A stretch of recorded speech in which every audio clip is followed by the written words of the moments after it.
Hello guys, how are you doing? So to be honest, nothing have changed in the market. I thought that after let's say the news today, we will start to see some big movement, but so far, and I'm saying so far because you never know what will happen in the next couple of hours, and also tomorrow we have the non-farm payroll. Maybe something will happen, and I hope that something will happen because if we look at the next week economic calendar, to be honest, nothing much. Like Monday, we have just like some news in USD. Tuesday, some news in Australian dollar and some news in NZD. Wednesday, almost nothing. Thursday, only one news in USD. Friday, some news in Canadian dollar. So I would say if nothing will happen, you know, due to the news in the market this week, probably next week will be slow week as well. As I said in yesterday post, so we have 1, 2, 3, 4, 5, 6, 7, 8, 9, 10. 10 days before today, 10 trading days where this is simply the price action on the dollar index, right? So it's almost nothing.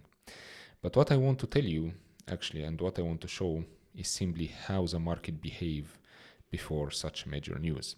You need to keep in mind that there are a couple of scenarios. Number one scenario that you will see the price just moving before the news. This is today price action. Before the news, we started to see such a big sell off, and then once the news came, we started to see the market, or the price start to reverse. Okay, so this is first scenario which you will see, a lot of times happening. Second scenario is like you will see the market start to move, okay, in one direction, and this is more, we call it the market is kind of pricing in the news, which means, let's say, most of the big financial institution, if we talk about the US dollar, most of the big financial institution in US, they know more or less what will be the news according to their resources and their data.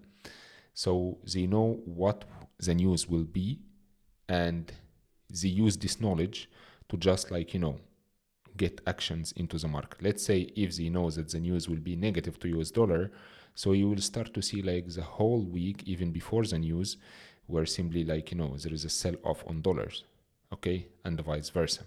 So these are the most two, I would say, well known scenarios usually you have in the market before and after such major news. And today it was scenario number one, which I said, such a big sell off before the news, and then after the news, just we have big move to the upside. But again, we are just in this range. Really nothing happened. We are in this range since mid January. So for 2 weeks, we are just in this range, nothing else to say. That summarize everything for dollar. But as I said, still two scenarios. Price simply right now is at the 78.6 Fibonacci from the last lower high on the daily time frame, and we can see that the price is just around this one. So maybe from here, scenario number one, we'll see the price just to move to the downside. That's one scenario. Scenario number two is that we might see the price just come to retest this last lower high, maybe liquidated, and then start to move to the downside. That's scenario number two. Scenario number three is that the price will break above, retest, and start to move to the upside. Okay, now let's move quickly to gold. This is a chart which I did share and I did talk about on social media. So what do we know about wedge patterns or triangles? Number one is that there will be a fake outs to both sides. Number two, that the more the price is going toward the nose, okay, the more you will start to see price simply getting slower, and then at one point or moving to the upside or simply moving to the downside, okay, and it will be kind of explosive move. But so far, this is what happened. So we can see here, I have this zone was marked on the chart for some time already. You can check even the post which I put 2 days ago. And you will see this point. What we need to do right now, we need to adjust our range. So we put our simply, trend line there, and we have this one here, and we just waiting because the price is still, in this kind of triangle, but we know that we have this point, which is the last lower high, if we look at the chart from that perspective, okay? Or simply this is the last higher low if we look at the chart from that perspective, okay? So we can see some explosive move, the price come to retest this one, liquidated, and then move to the downside, or vice versa. Price come all the way down and then start to move to the upside. But obviously we know and we see that on gold, we are just on an uptrend. This is obvious and clear to everyone. So again, we just need to wait. Euro USD, it's the last thing I want to discuss in this video, this quick one.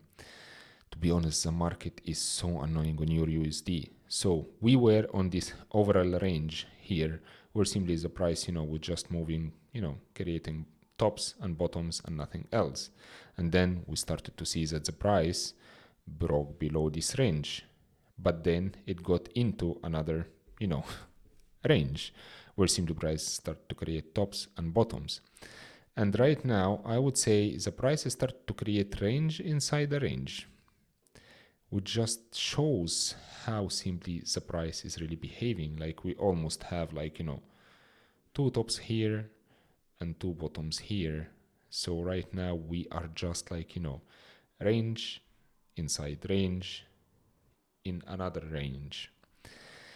And I'm afraid that maybe the price will keep this very annoying movement until simply it will come to liquidate, maybe to liquidate the last higher low, okay, on the daily time frame before moving to the upside. But we need to keep in mind, guys, that overall we are in a downtrend on Euro USD. It's very obvious, right? And here we talk about the long term. Medium term is different story, because medium term we can say in general we are kind of just ranging somewhere here, okay? If we talk about short term, okay, we can see that we are on an uptrend. And here I'm talking about daily time frame. So always you need to keep that in mind. When you look at the charts, you need to keep in mind long, medium, and short-term time frame. And this is simply what is happening. I hope that by tomorrow we will see some movement. I hope so. And then we will see what will happen. Even on Euro Australian, it is a bit annoying because this is a trade which we are part of in the community. And to be honest, price, we got into this one from very nice point, and then price, okay, started to move to the downside, but then upside again, and then downside, and then upside again. So price is, it's so annoying, to be honest. So far, the price is just really annoying. And if we look at the bigger picture right now, on 4 hours time frame, we can see that we started to be again on a triangle. So yeah, that's all for this video. I just wanted to quickly update you and to see what is happening in the market. And yeah, I will keep you updated.